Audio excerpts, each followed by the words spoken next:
দেখবেন, কিন্তু তার সঙ্গে সিপিএম এর পাপটা কিন্তু মনে করিয়ে দিতে হবে। সিপিএম এর পাপ ভুলতে দেবেন না মানুষকে। কোন পরিস্থিতিতে বাংলা ছিল, আপনাদের এই ফুলিয়া, এখানের একটি মুখ বধির মেয়েকে ধর্ষণ করেছিল সিপিএম এর এক কমরেডের ছেলে।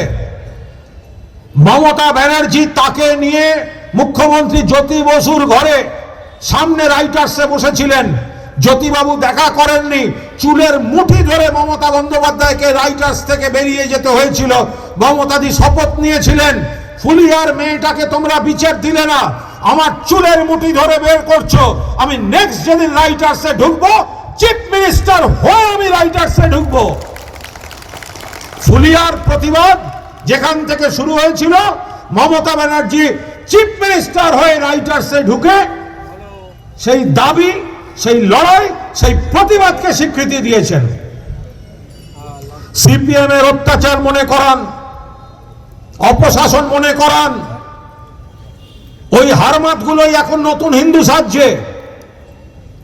যেখানে যত গণহত্যা হয়েছে সেখানে সেখানে দেখবেন সব বিজেপি গজিয়ে উঠেছে। কেন না, সেই খুনি ডাকাতগুলো সমস্ত গিয়ে কিন্তু বিজেপিতে নাম লিখিয়ে এখন সনাতন ধর্মের নাম করছে। হতে দেবেন না। এসআইআর আপনার অস্তিত্বের সংকট। বাঁচতে গেলে তৃণমূল, লড়াই দিতে গেলে তৃণমূল, সমাজটাকে ভালো রাখতে গেলে তৃণমূল। এবং লিখে রেখে দিন, মুখ্যমন্ত্রীত্বে, মুখ্যমন্ত্রী হিসাবে জ্যোতি বসুর রেকর্ড ভেঙে দিয়ে মমতা বন্দ্যোপাধ্যায় সারা ভারতবর্ষের বুকে মুখ্যমন্ত্রীত্বের নতুন রেকর্ড গড়তে চলেছেন। আর সামনের নির্বাচন, মমতা বন্দ্যোপাধ্যায় চতুর্থবারের জন্য মুখ্যমন্ত্রী হবেন, চতুর্থবারের জন্য মা-মাটি মানুষের সরকার হবে। আজকের দিনে দাঁড়িয়ে বলছি, 250 সিট নিয়ে তৃণমূল কংগ্রেস ফিরবে। অনুরোধ করছি এই এলাকায় যারা বিজেপিকে ভোট দিয়েছেন তাদের, আপনি তো কন্যাশ্রী পান, মুসলিমদের টার্গেট করছি। এখন দেখা যাচ্ছে মুসলিম, হিন্দু, মতুয়া সম্প্রদায়, রাজবংশী সব শুদ্ধ টার্গেট। বাংলাদেশে খারাপ ঘটনা ঘটেছে, বাংলাদেশে খারাপ ঘটনা ঘটেছে, আমরা নিন্দা করছি। কিন্তু আপনাদের বুঝতে হবে, এটা একটা রাজ্য, এখানকার সরকার বাংলাদেশে হস্তক্ষেপ করতে পারে না, ওটা আন্তর্জাতিক। আলাদা দেশের বিষয়ে হস্তক্ষেপ করতে পারে কে? কেন্দ্রীয় সরকার। কড়া বার্তা দিতে পারে কে? কেন্দ্রীয় সরকার। বিজেপি এখানে এসে হিন্দুদের উস্কাচ্ছে বাংলাদেশে কি হচ্ছে, কিন্তু বিজেপির কেন্দ্রীয় সরকার বাংলাদেশকে কড়া বার্তা দিচ্ছে না। ওরা বাংলাদেশের কাণ্ড দেখিয়ে এখানে হিন্দু ভোট বাড়াতে চাইছে। এই আগুন নিয়ে ওদের খেলতে দেবেন না। আমাদের ভালো থাকার, বেঁচে থাকার লড়াই। এই এলাকার বিজেপিকে যারা ভোট দিয়েছেন তাদের বলবো, কোন বিজেপিকে ভোট দিচ্ছেন? শুভেন্দু বিজেপি না দিলীপ বিজেপি? কোন বিজেপি? দিলীপ বিজেপি না শুভেন্দু বিজেপি? আপনি কোন দিকে? তৃণমূল থেকে অনেকে গেছে, যারা পুরনো বিজেপি তাদের সঙ্গে আমাদের মতাদর্শগত লড়াই আছে, মতাদর্শগত। তারা কি সহ্য করতে পারছেন? যত দল বদলু গিয়ে আপনাদের পার্টি হাইজ্যাক করে রেখেছে। দুদিন আগে তাদের নামে গালাগাল দিতেন, আজকে তাদের নামে জিন্দাবাদ বলতে বুকে ব্যথা করছে না। কাদের ভোট দিচ্ছেন? ও তো ভেজাল বিজেপি, ভেজাল হিন্দু। ওগুলো তৃণমূল থেকে গেছে। যদি তাই দিতে হয়, অরিজিনাল তৃণমূলকে ভোট দিন, ভেজাল তৃণমূলকে দিচ্ছেন কেন? তৃণমূলের খেয়ে পরে সপরিবারে সমস্ত রকম পদ এনজয় করে রহস্যজনক সব কারণে যারা বিজেপিতে যাচ্ছে, তারা বিজেপি, তাদের বুকের মধ্যে বিজেপি নেই। দীঘায় মমতা ব্যানার্জি, দীঘা তমলুক রেল লাইনটাই মমতা ব্যানার্জির করা, রেলমন্ত্রী যখন ছিলেন। দীঘায় জগন্নাথ দেবের মন্দির করেছেন। যারা নাকি হিন্দু নিয়ে এত বড় বড় কথা বলছে, কই বিরোধী দলনেতা তো মন্দির উদ্বোধনে গেলেন না, কিন্তু দিলীপ ঘোষ গেছেন। বৌদি, রিঙ্কু বৌদিকে নিয়ে গেছেন, তার আগেই সদ্য বিয়ে করেছেন। দীঘার মন্দিরে প্রভু জগন্নাথ দেবকে সাষ্টাঙ্গে প্রণাম করেছেন, আর বৌদির সঙ্গে ওখানে আরেকবার মালা বদল করেছেন। তা আমরা হিন্দু নই? মমতা ব্যানার্জি জগন্নাথ মন্দির স্থাপন করেনি? দিলীপ বাবুর সঙ্গে আমাদের ঝগড়া, ভুল ভাল কথা বলে, ওগুলো মতাদর্শগত লড়াই, কিন্তু লোকটা তো পুরনো বিজেপি। ভগবানের নাম শুনে দীঘায় পৌঁছে গেছে। তা আমি তাই বিজেপির যাদের বলছি, যারা বিজেপিকে ভোট দিয়েছিলেন, আপনারা বলছেন জয় হিন্দটা তখন জোরে বলেন, জয় হিন্দ বলেন তো। আমরা সবাই বলি, গর্বের সঙ্গে বলি, একবার সবাই মিলে হোক, জয় হিন্দ, জয় হিন্দ, জয় হিন্দ। কই এটা তো বলেন না। মুসলমান আজকে লাল কেল্লা থেকে দাঁড়িয়ে প্রধানমন্ত্রী যখন জয় হিন্দ বলেন, তাকে এটাও মানতে হবে তার স্লোগানটা কিন্তু তাকে দিয়েছেন একজন মুসলিম স্বাধীনতা সংগ্রামী। তৃণমূল কংগ্রেস, আমরা তৃণমূল কংগ্রেস, আমরা নিজেরাই বলি আমরা নির্ভুল নই। এত বড় রাজ্য, এত বড় দল, 100-র মধ্যে 100টা কাজ ভালো হতে পারে না, 100-র মধ্যে 100টা লোকও ভালো হতে পারে না। 99.99% কাজ ভালো হচ্ছে, ঠিক হচ্ছে। কিছু ভুল হয়, কিছু অন্যায় হয়, কিছু অসম্পূর্ণ থাকে, কিন্তু আগে সিপিএম জমানার তুলনায় আমরা অনেক ভালো আছি। একটা দুর্ঘটনা ঘটেছে, আগুন লেগেছে, মিডিয়ায় দেখবেন, এখন অনেকে মারা গেছেন, খারাপ ঘটনা। কে কে সমালোচনা করছে? বিজেপি আর সিপিএম। আমার সাংবাদিক বন্ধুরা জিজ্ঞাসা করেছিলেন, একটা বাড়িতে এতজন মারা গেল, নিন্দার, খুব খারাপ। একটা ডেকোরেটরের গুদাম থেকে আগুন, সেটা মোমো কারখানায় ঢুকে গেছে, ভয়ঙ্কর মৃত্যু। পুলিশ প্রশাসন দেখছে, কিন্তু কোন বিজেপি নিন্দা করছে? কয়েকদিন আগে গোয়ায় একটা নাইট ক্লাবে ভয়ঙ্কর আগুন লেগে কত কি কাণ্ড হয়ে গেল, সেই বিজেপি এখানে জ্ঞান দিতে আসছে। আর সিপিএম বাংলার বৃহত্তম বিস্ফোরণ বউবাজারে হয়েছিল, রশিদ খানের বাড়িতে 100-র বেশি হতাহত। রাইটার্স বিল্ডিং আর লালবাজার থেকে 200 মিটার দূরত্বে, সেই সিপিএম এখন জ্ঞান দিতে আসছে। আমি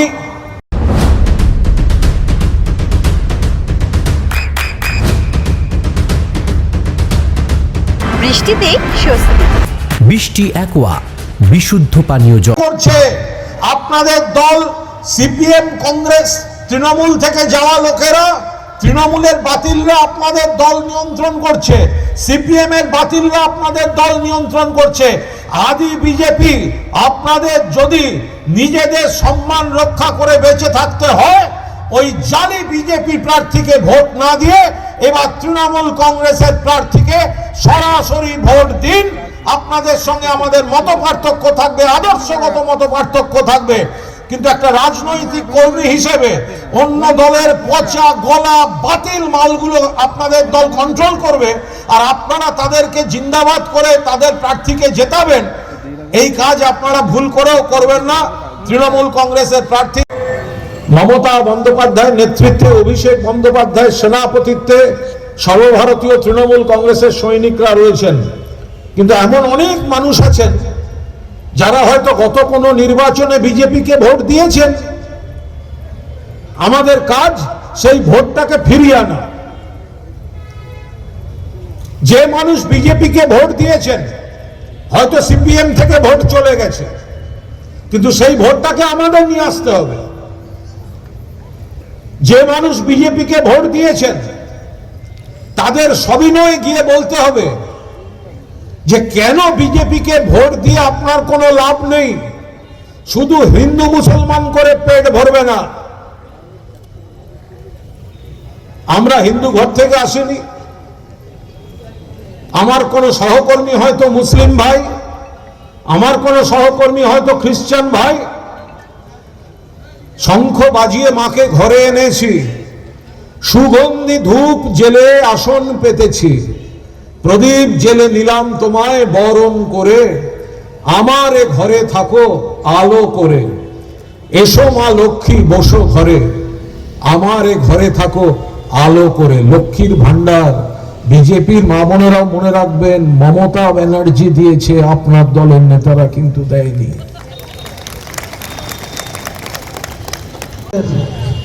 তৃণমূল কংগ্রেস একবারও বলছে না যে তৃণমূলকে ভোট না দিলে সুযোগ দেবে না। না, মমতা ব্যানার্জি জাতি ধর্ম দল মত সবকিছু বাছাই করে উপকার দেন না, সকলের জন্য উপকার। কিন্তু আমরা ঘুরিয়ে বলবো, উপকার যদি আপনি নেন তাহলে যে উপকার করছে ভোট না দিয়ে বেইমানি করবেন কেন? কেউ খারাপ ভাবে নেবেন না। বাড়িগুলো চিহ্নিত করুন, কোথায় লক্ষ্মীর ভান্ডার যাচ্ছে আর কোন বুথে বিজেপি কিছু ভোট নিচ্ছে। তাদের সঙ্গে দেখা করুন, তাদের বুঝিয়ে বলুন, সবিনয়ে বলুন যে আপনাদের পরিবারে এতগুলো স্কিম ঢুকছে, তাহলে আপনারা কেন তৃণমূলকে ভোট দিচ্ছেন না? হিন্দু, শুধু হিন্দুত্ব, আমরাও হিন্দু, এই দিয়ে আমাদের ভাগ করতে দেবেন না। সিপিএম কে বলছি, তোমাদের ক্ষমতা থাকলে ভোটটা ফিরিয়ে দেখাও না। তোমাদের ভোট তো বিজেপির কাছে গেছে, তৃণমূল তো বিজেপিকে রুখছে। মোহাম্মদ সেলিম আজ কংগ্রেসের জুতো পালিশ করতে যাচ্ছে, কাল নওশাদ সিদ্দিকীর বাড়ি যাচ্ছে, পরশু কোন হোটেলে গিয়ে হুমায়ুন কবিরের সঙ্গে মিটিং করছে। দেউলিয়া সিপিএম রাজনীতির ভিক্ষা পাত্র হাতে ঘুরে বেড়াচ্ছে কমরেড মোহাম্মদ সেলিম। কোন জাতকুল আছে এদের? বড় বড় নীতির কথা শোনায়। যে হোটেলে বিজেপি নেতারা ওঠে, যেখানে বিজেপির বৈঠক খাওয়া দাওয়া হয়, সেইখানে রাতের বেলা বৈঠক করছে হুমায়ুন কবির আর মোহাম্মদ সেলিম। এটা সিপিএম? এটা সিপিএম যে 294টা কেন্দ্রে একা লড়ার ক্ষমতা নেই, হিম্মত নেই। ওদের দু একটাকে দেখবেন ফেরেববাজ, নতুন সব ছেলে মেয়ে উঠছে, সিরিয়াস পলিটিক্সে নেই, সব ফেসবুক আর ইউটিউব আর টিভিতে বড় বড় কথা। এক একজনের নাম কাকে বলছে আগুন পাখি, কার নাম সাবমেরিন, কার নাম তিমি মাছ, এইসব সব নাম তাদের। নিজের পাড়ায় হারে, নিজের বুথে হারে। সিপিএম এর ক্ষমতা থাকলে সিপিএম বিজেপিতে যাওয়া ভোট ফেরত এনে দেখাক নিজেদের কাছে। তার বদলে এর বাড়ি ওর বাড়ি রাতের হোটেলে ঘুরে বেড়িয়ে কি হবে? যাই হোক, আজ এই অবধি রইল। এই এলাকায় রাস্তা, জল, আলো এগুলো ছেড়ে দিন। এরপরেও সবুজ সাথী থেকে কন্যাশ্রী, লক্ষ্মীর ভান্ডার থেকে স্বাস্থ্য সাথী, আপনাদের এখানে ফুলিয়া তাঁত শিল্পের জায়গা, বামফ্রন্ট সরকারের আমলে কি হাল হয়েছিল তাঁত শিল্পের আপনারা সব থেকে ভালো জানেন। আজ তাঁত সাথী প্রকল্প কিন্তু মমতা ব্যানার্জি চালু করেছেন। বাংলার প্রথম মুখ্যমন্ত্রী যিনি এই শিল্পকে চাঙ্গা করতে, ট্র্যাডিশনাল যিনি তাঁতি, তাঁত শিল্পী, তন্তুবায়, তার যন্ত্রটা দেওয়া, এই যে লড়াই, হ্যান্ডলুমের সঙ্গে পাওয়ারলুম এসে গেছে, মার্কেটিং কঠিন হয়ে যাচ্ছে। মমতা ব্যানার্জি তিনি দাঁড়িয়েছেন এখানকার তাঁতি ভাইদের পাশে। তাঁত সাথী প্রকল্প, নতুন তাঁত, তাঁত মেরামতি, তাঁতের যন্ত্র, সব থেকে বড় কথা মুখ্যমন্ত্রী অর্ডার দিচ্ছেন, সরকার অর্ডার দিচ্ছে, আপনাদের কাছ থেকে শাড়ি নিচ্ছে, শাড়ির আরো বিপণনের ব্যবস্থা করে দিচ্ছে। বিজেপি করেছে কখনো? বাংলার বকেয়া টাকা দেয় না, 100 দিনের কাজে টাকা দেয় না, আবাসের টাকা দেয় না, বাংলা 2 লক্ষ কোটি টাকা বকেয়া দেয় না। কাল না পরশু, গতকাল বোধহয় ওই বিজেপির নতুন সভাপতি নাকি ছেলেটি এসেছিল, প্রথম দিনই কি মণিমুক্ত ছড়িয়েছে দেখেছেন? প্রথম দিন এসে বলে বসলো রবীন্দ্রনাথ ঠাকুর শান্তির জন্য নোবেল পুরস্কার পেয়েছেন। ওটা যে সাহিত্যে নোবেল, গীতাঞ্জলি বলে একটা বই আছে, সং অফারিংস বলে একটা বই আছে, রবীন্দ্রনাথ ঠাকুর সাহিত্যে নোবেল পেয়েছেন এইটুকু পর্যন্ত জানে না এই বিজেপি। এখন আপনাদের শিকড় ধরে টান দিচ্ছে, হিন্দু মুসলমান ভেদাভেদ করছে, হিন্দু মুসলমান ভেদাভেদ। যুগ যুগ ধরে আমরা একসঙ্গে আছি বাংলায়, হিন্দু মুসলমান একসঙ্গে, কোথাও হিন্দু পাড়া বেশি, কোন এলাকায় মুসলমান বেশি, কিন্তু আমরা একসঙ্গে আছি। উস্কানি দিচ্ছে, উস্কানি, আমরা হিন্দু হিন্দু হিন্দু হিন্দু হিন্দু। আরে আমরা কি বানের জলে ভেসে এসেছি নাকি? আমি আমার হিন্দুত্ব আমার ঠাকুর দেবতা শিখেছি আমার ঠাকুমার কাছ থেকে, দিদিমার কাছ থেকে, মার কাছ থেকে। হিন্দুত্ব শেখার জন্য, ঠাকুর দেবতা শেখার জন্য শুভেন্দু অধিকারী আর ভারতীয় জনতা পার্টিকে দরকার পড়েনি আমাদের। এই ফাঁদে পা দেবেন না। এসআইআর চূড়ান্ত হয়রানি, নাম বাদ দেওয়ার চেষ্টা, পাশে কে দাঁড়িয়েছেন? শুধুমাত্র তৃণমূল কংগ্রেস। কি করছিস? না না, এটা আদৌ ব্যাকআপ হেম, এটা দেখ কি সম্পর্ক? এটা সম্পূর্ণ একজন শিল্পী, তাকে নিয়ে যাওয়া হয়েছিল সেখানে এবং তাকে অপমান করা হয়েছে এবং মিমি তো স্পষ্ট ব্যাখ্যা দিয়েছেন। সেই ব্যক্তি তাকে অনুরোধ করেছিল তার বাড়িতে বসতে হবে, সেখানে ছবি টবি তুলবেন, মিমি সেটা করেননি। সেই কারণে একটা অন্য ভিত্তিহীন কথা বলে মানুষকে বিভ্রান্ত করে অপমান করেছেন এবং মিমি তো কোনো সেখানে কোনো রকম আপত্তি ক্রোধ কিছুই দেখাননি। উনি বেরিয়ে গেছেন এবং তারপর আইনের ব্যবস্থা নিচ্ছেন। দাদা, শুভেন্দু অধিকারী বলছেন যে এছাড়াও ছাড়বো না, ফলে উনি এতগুলো কথা বলার পর কোর্ট কি বলেছে? এবার আপনার কথা হারিয়ে গেল তো। শুভেন্দু অধিকারী কি বলেছেন আপনি পুরো একেবারে মন্ত্রমুগ্ধের মতো বলে গেলেন। পুরোটা তো আমার শুনে কিছু হবে না, শুনে কোর্ট বলেছে ওখানে করবে না, মিটে গেল। তাহলে উনি কি বলেছেন আমি ধরে কি করব? দুপক্ষের বক্তব্য শুনে কোর্ট বলেছেন দূরে করবে, এই লোক নিয়ে করতে হবে, অশান্তি করবে না, নাম দিয়ে দিতে হবে এবং অশান্তি হলে আপনারা দায়ী থাকবেন, মিটে গেল। बीजेपी बोल रहे हैं कि ये जो घुसपैठ हो रहा है वो उसमें टीएमसी का इन्वॉल्व है। बीजेपी घुसपैठियों बोल के सेम साइड गोल कर रहा है, क्योंकि घुसपैठियों रुकना अमित शाह का बीएसएफ का काम है। बॉर्डर स्टेट पुलिस और डिस्ट्रिक्ट पुलिस के हाथ में नहीं है, बॉर्डर है सेंट्रल गवर्नमेंट के हाथ में। तो अगर अमित शाह बीएसएफ फेल कर रहा है तो स्टेट पुलिस क्या करेगी? আরেকটা প্রশ্ন, আপনি কীর্তিবাসের এখানে এসেছেন, আপনি জানেন কিনা জানি না, কীর্তিবাসের স্মৃতিতে একটি 100 কোটি টাকা ব্যয়ে রাম মন্দির হতে চলেছে, কি বলবেন? দেখুন, প্রথম কাজ হচ্ছে ওগুলো যে কবে কে করবে কবে হবে হতে চলেছে না, ওটা ভোটের আগে এসে নাটক হয়েছে। কৃত্তিবাস ওঝাকে প্রথম প্রণাম জানাতে, যেটা বিজেপির হাতে আছে, মন্দিরের গল্পটা কেন শোনাচ্ছে? তার আগে শোনাক কৃত্তিবাসী রামায়ণটা ফ্রান্সে পড়ে আছে, সেই ফ্রান্স থেকে কৃত্তিবাসী রামায়ণটিকে কৃত্তিবাসের বাড়ির সংগ্রহশালায় ফিরিয়ে আনতে হবে। এই কাজটা বিজেপির এতগুলো নেতার মুখে একটা শব্দ শুনেছেন? এমপি একটা চিঠি লিখেছে? এই সব জায়গায় মন্দির করে বেড়াচ্ছে।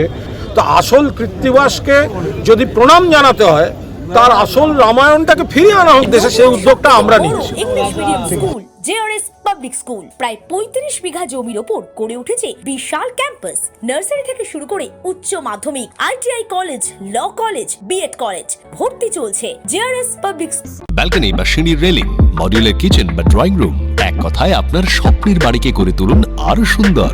Chakdah ply centre, gorgeous look বা কোয়ালিটি সবে 3 number 1 Chakdah ply centre. Chakdah ply centre, KBM, Chakdah, Nadia. করবেন কেন করবেন বুঝতে পারছেন না তো? সঠিক গাইডলাইন পেতে আজই আসুন নদিয়ার চাকদাতে নিবেদিতা প্রাইভেট লিমিটেডে। Nivedita private limited, marketing and distribution service.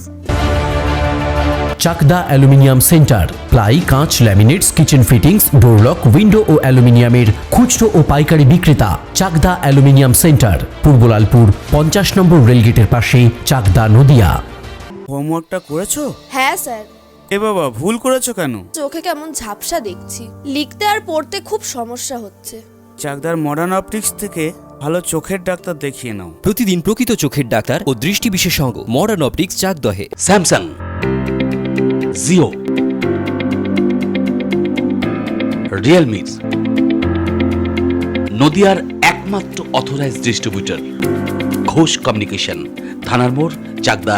ভাবছেন 3 স্টার ক্যাটাগরিতে কাটাবে? রুম রে মাত্র 1500 টাকা থেকে স্টার, খাওয়া দাওয়া রিজনেবল প্রাইস। নদিয়ার একমাত্র 3 স্টার ক্যাটাগরি হোটেল এনবি সোনার বাংলা হোটেল, কল্যাণী এইমসের ঠিক উল্টো দিকে, কল্যাণী, নদিয়া।